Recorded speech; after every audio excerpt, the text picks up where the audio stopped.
Howdy, howdy, howdy, my name's Adachi Sasuke, and welcome back to Let's Read Homestuck. First things first, I want to apologize for the static in the last two episodes, because I, before every episode of anything, I always check my microphone several times to make sure there's no static happening, and I don't start recording until there's no static happening. So the fact that it pulled static on me after I had already started recording, I simply didn't know until it was too late to do anything about it. So, if that happens again, I apologize. So, in the last episode, we, talked to the Lond. Now we're going to commence that robo quest. Let's go! Grumble. It is time to get dead serious about hunting down a robot that looks exactly like your best friend, destroy it with your guns somehow, and steal its uranium. Uranium.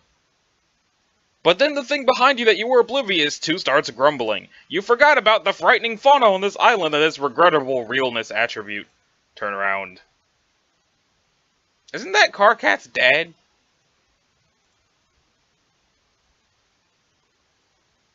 You leap into the tropical island fray and then attempt to violently pacify the gigantic earth crab dad. What is he even doing here? The question doesn't even occur to you. The island has been crawling with these things for as long as you can remember. You glance at the crudely rendered battle, direct your browser to the Homestuck Bandcamp page, and browse for suitable battle music. Oh god, there's so many songs. Which one would be a good fit for this duel? Wait, yes, there's one. That's perfect. You hit play and close your eyes and become lost in visions of gnashing crustacean carapace smoking M9 casings and Jake doing that thing where he flies through the air shooting two guns at once. Yes, so awesome. Well, I guess let's go to that Bandcamp page and see where it takes us.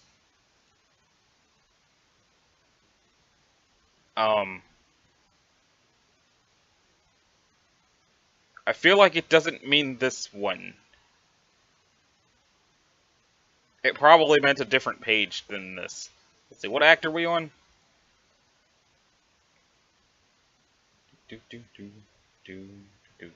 Well, there's some Cascade stuff happening. So, let's go with Volume 9. Ha, it costs $11.11. I see what they did there. Was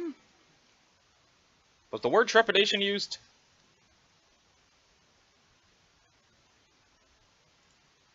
Let's see. What would be a good song?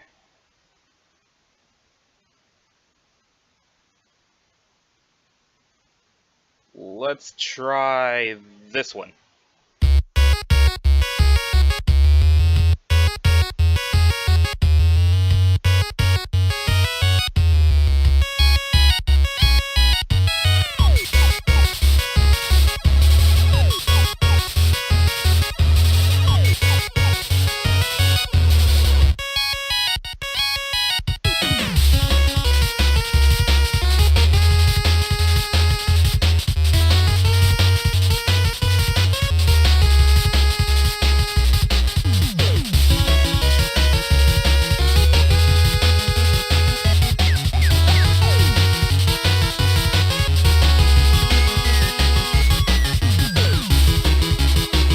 That's enough of that.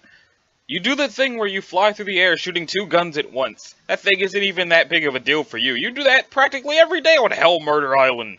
Your furious salvo of deadly bullets scares the frightening fauna off into the jungle. Realness attribute and all. Okay. Another triumph for adventure. Time to blow the smoke off your Berettas and saunter off into the... Whoa, not so fast behind you, Jake. Haha! Gotcha, you son of a... Shit, wait. Oh no! It was only one of those sweet little fairy bulls. You just murdered him inappropriately with your multi-bullet device. You love those little fairy bulls. You feel just awful. Oh shit. Oh shit. Jane, implement plan of last resort. You've waited around long enough. Dad's legendary car wash won't last forever and the day isn't getting any younger.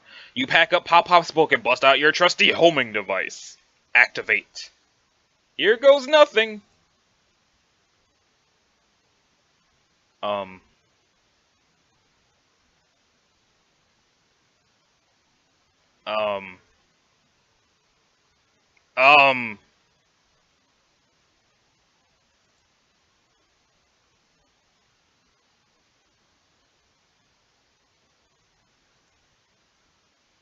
How did he even get in there? God, he is such a little troublemaker. Hopefully he will find his manners today, or mind his manners today. Okay, what's all this then? Somebody's house. Jake, exit the forest. Excuse me. That's one of those things with the milk. Behold zoological splendor. Looks like the centaur herd is out in full force today. You have to be careful about walking under them. There are extreme hazards involved, such as the threat of falling manure or milk. Examine that frog temple. There are ruins you'll be making your way towards once you've got the uranium. Still need to locate that enigmatic robot. He's out there, somewhere. Just watching. You can feel it. Can't let your guard down for a second or you'll get served like a dude on Butler Island. Look down. Uh-oh. Something's coming up.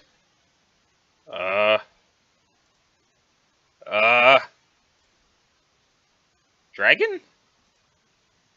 Holy shit! Not the encounter you were hoping for today. These things don't back down. Jane, assess damage. Poor Pop-Pop's severed head got nicked by the fireplace poker. He's going to need a lot of work this time. Over the years, your dad has spent thousands of dollars on repairs. Oh well, how much more grounded can you get than you already are?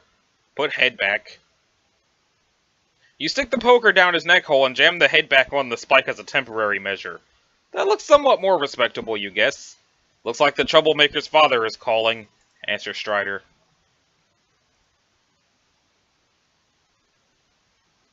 Timaeus testify began bothering Gutsy Gumshoe at 12:01. Holy shit, it's 12:05. I just missed it. Why have you activated, dear sweet Huggy Bear? Are you in danger? Oh no, I'm just trying to leave my house. Is this the real you, by the way? Yeah, it's me. I disabled the AR for now. Okay, just making sure.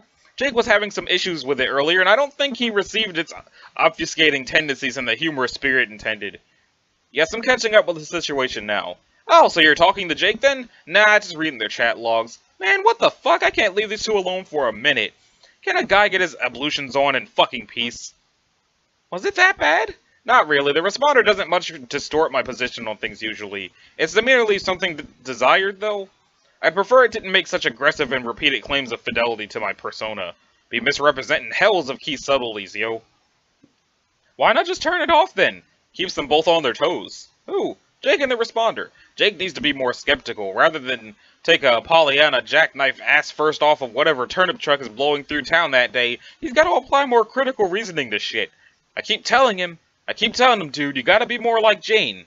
These lectures, I presume, are roughly similar in complexion to those I'm familiar with. Those where I have, and I quote, gotta be more like Jake? Yes, exactly, you're finally fucking getting it. I sincerely doubt I am, said the stubborn skeptic skeptically. Let's not talk about my issues again, shalln't we? Shallant? That ain't a thing to say, even for you. Shush! The word shallant escaped my vocabulary any longer, just as you shallant nitpick my language. That's my turf you're on, Buster. Alright, kinda don't care. What were you saying? About what, Jake? About leaving the responder on. Yeah, anyway, I kinda owe it to him to let the program run as often as possible. Jake? No, the responder. It is a fully cognitive, self-aware entity I am responsible for. Not even to mention an approximate cerebral duplicate of myself. You don't just make a clone of yourself to live in a dead-end existence where it has no chance to thrive as an individual or surpass its limitations. That'd be sick. True. Also, the more the software runs, the broader and more detailed its experimental canopy becomes. Makes for a better dialogue partner. Or dialogic partner. Dialogic? Are you saying you have conversations with your own autoresponder? Of course. Why do you think I made the thing? That's interesting. I guess I always thought it was just an elaborate gag. Is that too? Sometimes your sense of humor seems more impenetrably advanced than your robotics. I'll never understand this tapestry of irony you weave. Maybe I'm just stuck in the dark ages of pranksterism with my funny mustaches, corny old joke book. Yes, you are, but that's fine. We come from different traditions. Someone needs to keep that racist southern asshole's legacy alive. There's dignity in taking up the work of our familial predecessors, even if what they did was insanely fucking stupid. Is that a note of bitterness directed at your superstar brother I'm detecting? No way, he's awesome. I've told you I don't begrudge any of his success. I've also told you he isn't my real bro, even though I call him that. We're related through an esoteric process of genetic reamalgamation. Oh lordy, yes, I know. I don't need another ironic lesson in science fiction. Alright. My lessons are rad as fuck, but suit yourself. The point is, obviously his satirical methods have flaws, and whatever tempered brand of hero worship I might be practicing isn't keeping me from seeing that. Flaws? Talk about understatement. Those movies are unwatchable, unless your name is Jake English. Yes, spectacularly so. But they will have profound historical significance, mark my words. And flaws aside, it's a legacy I'm proud to inherit. My duty isn't to appropriate his methods with absolute loyalty, but to apply reason and improve upon them. To leave my own mark. To perfect the art of irony. It's just like what you're doing with the work of your ancestor. You're striving to perfect his hokey vaudeville bullshit or something. You seek the zen of a pie to the face. The Tao of falling the fuck down. If you say so. I don't know, call me a simpleton, but I just like funny jokes. Can't fool me. You take your shit as serious as I do. And if I wasn't serious about it, I wouldn't have made you that rabid. Where the hell would you be? Then where the hell would you be? Click. Well, aside from thousands of dollars in corpse repair richer, I can't say. Has he been sleeping in the old man hollow again? Shit, that's adorable. I can think of cuter places for him to sleep, frankly. Yeah, bullshit.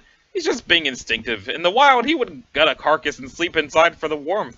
Or for warmth, as well as to secure tactical advantages for ambushing would-be scavengers. Oh, please. Anyway, property damage and desecration of the cherished elders aside, Mr. Bear has been a lovely addition to the family. You haven't renamed him yet? Oh, no. I keep forgetting I'm supposed to. You've got to fucking rename him, or change him to a girl if you want. That was important. When pets change owners, they get new names. Fact. Sorry, I will name him right now. How about Lil Sebastian? Fuck if that isn't the best name a thing could get. Yeah! So then are you saying Mr. Sebastian here has an ironic present? Related strictly for guffaws? Yes, but it's not that simple. There were many layers involved. Some of them are literal layers of metal and plush. Huh? There's a real stuffed rabbit underneath his exoskeleton. What? Really? Yeah, it belonged to my bro. I thought you said you didn't have such an heirloom to complete the plushie trifecta. I didn't. He didn't give it to me and never intended to bequeath it. I stole it. Ooh, risky. Nah, I got a little help from RL and then ganked it out from under his museum. Or ganked it out of his museum. It's this whole priceless collection of stupid shit from movies to defend it like Fort Knox. Ironically, of course. So it's from a movie? Ever hear of Con Air? Nope. Wait. Wasn't that some bit of action schlock from the 90s? Yes. Some of the silly nonsense reference in his work was well before my time. I don't have the wherewithal to investigate all this minutia. Yeah, it doesn't matter really, but it was from that. Dude weirdly obsessed over that shit movie for years, among others. Know the signature shades you see him wearing on magazine covers and stuff? Another prop, a gift from Stiller himself, I believe. That does sound a tad obsessive. Wasn't he furious about your burglary? Pretty sure he didn't even notice. And years since I never saw a news story about a daring heist or anything. I feel like he would have made some hay out of that. And if he did know, he'd probably just want to give me a stoic fist bump or something.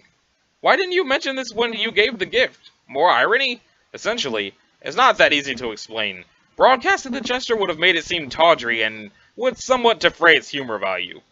I see. So it was like a private joke, and if anyone besides you was in on it, the joke would be ruined. Like I said, there are layers. On one level, I gave you a filthy, tattered piece of shit, albeit of tremendous cultural significance, manhandled by some old B-movie actors, now candy-coated to function as a highly practical defender droid for your personal protection. On another level, I needed to incorporate something passable as a real heirloom, for sentimental reasons. Doll. Wait, real sentiment or ironic sentiment? Or is there no difference? Am I missing the point here? No, it was genuine. The upper echelons of irony should always include measures of sincerity, and if the satirical practice is executed faithfully, it will achieve something bona fide in its own right regardless. Through an intense commitment bordering on religious devotion to the absolutely insane, absurd, or plain fucking stupid, a very different kind of sincerity begins to materialize. One of reverence to the ridiculous. You begin to mean it, but what exactly it is you mean is never quite what appears on the surface, and it is utterly inaccessible to obtuse and literal minds. That you mean it then becomes inseparable from the joke, and additional rich strata of humor may be stripped aggressively from this irreconcilable truth. This is fascinating, if a wee bit more dissertation than I bargained for this morning. I have so much to learn, and I am not even saying that ironically. Will you teach me your ways one day, sir? Perhaps an apprenticeship will open. Oh God, I'd love that. Consider the position yours for the taking any time. Feel free to approach and kneel before Cal. With my sword in his floppy mitten, you will receive the flash step anointment shoulder to shoulder, and to shoulder again. What the hell? Oh. Tempting, but that rain check will have to stay unendorsed for now. Lil Seb is beginning to act out, and I must put his fidginess to constructive use. Cool. Jane, one more thing. I'm sure you must be aware by now that you'll be the leader of our group, as you will be the first to enter the session. No? This is news to me. I never gathered that team leader was a thing for this game. Trust me, it's a thing. Are you sure? I have my doubts. I believe as a group we will have the temerity to succeed without my having to order people around like an insufferable bossy pants. That's why you're our leader, Jane. Optimism through stalwart skepticism is an affect not everyone is plucky enough to be graced with. That's stupid. Yeah, I know. You're not our leader, you're our friend, right? Precisely. There's a big difference. And statements like that are also why you're our leader. But only in name and in spirit, less so functionally. If it puts your mind at ease, I'll be the one pulling the strings here. Oh, yes? Then this whole affair will be one of D. Strider's grand productions in puppetry? I will be the unseen hand whose nimble digits are behind every subtle twitch in our session's bulbous foam ass. At least those gyrations not happening from the volition of its own quivering absorbent proboscis, whatever, nose. If you ever need help, Jane, if you're ever in any trouble at all, let me know, just say the word. I'll whip the toggle stick of this ludicrous marionette, cavorting its humongous bottom to intercept your free fall through the abyss. Snow cone you up in the fluffy crook of its cleft. Don't be alarmed if you're in no hurry to unpry yourself. For the great jet of this impudent rup has more yield to your touch than you ever dreamt. Remember to catch your breath as it cherishes the imprint of your hand like a memento from a lover gone to war. There's a lot of give to that ass, you may say. Might like to settle in, make myself comfortable, start a family. Bounce a coin off that ass. You'll demand of visitors. It's not going anywhere, but that coin will take a good nap there. It's a gamble you win every goddamn time. Yeah. These lessons we talked about, they've already begun, haven't they? Jane, soon you'll believe what I've told you. You'll believe it all. It's just a shame that believing will take something so coarse as seeing for a girl as sharp as you. Critical thought can lead one to accept the unlikely, just as much as dismiss the impossible. I can help with this, too. Would you like me to program a Jane Crocker responder for you? I only require a simple captcha of your brain. Holy moly! Thank you, but no. I'm not ready to get dialogic with my cyber self just yet. My friends keep me busy enough as it is. Speaking of which, I really need to go. I know you love to talk my ear off, and it's always a treat, but let's catch up later after the game starts, okay? And if I do need your help, I promise I'll take you up on your offer. I made several. Which one? The one where you, hopefully not literally, offered to catch me in the crevice of a great big squishy butt. Gotta go. Command Sebastian to lift fridge. You order dear sweet little Sebastian to put his fidgetiness to constructive use. He is eager to assist and lifts the appliance with ease. He finds a note taped under the fridge. It seems to be addressed to you. Read the note. Daughter, if you are reading this, it means you are strong enough to lift the fridge. You have truly become a mature, powerful woman. I have never been more proud. Now be a good girl, put the fridge down, and stay inside. Fat chance, Dad, this bird's gotta fly. Uh-oh, Lil Sab's acting out again. His legs are getting fidgety and bothersome. Better tell him to put the fridge down gently before he causes more damage. Tell Seb to put the fridge down.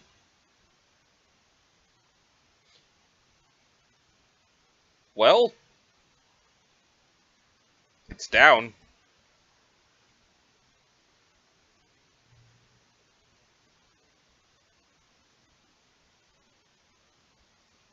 Okay, then. Throw your hat down in disgust.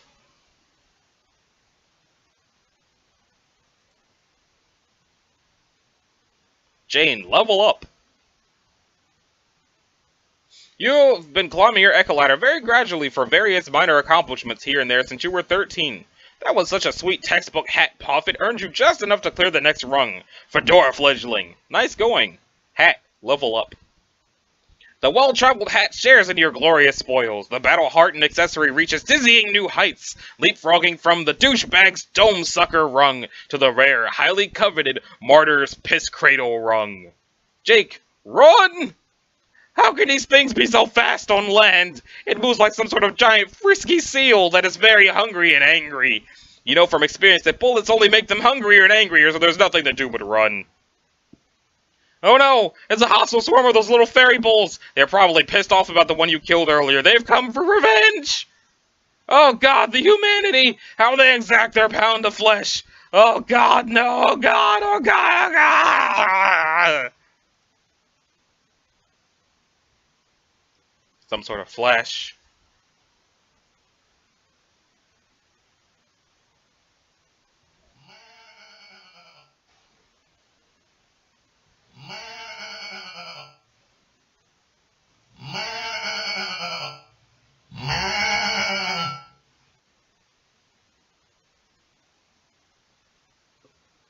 Nearby, someone or something bleats like a goat for strategic purposes, and also ironic purposes. Oh. Jane, run. The jig is totally up. Nothing left to do but scurry your little legs to that box, snatch the mail, and scram.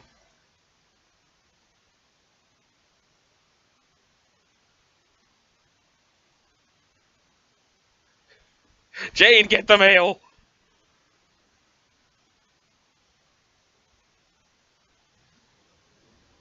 Homestuck.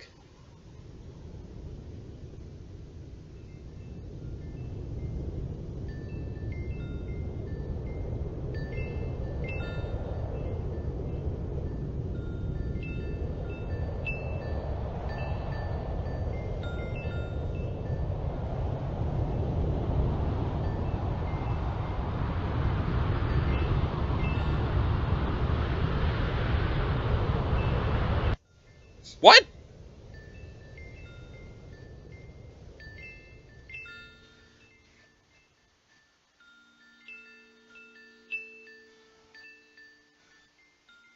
What? What?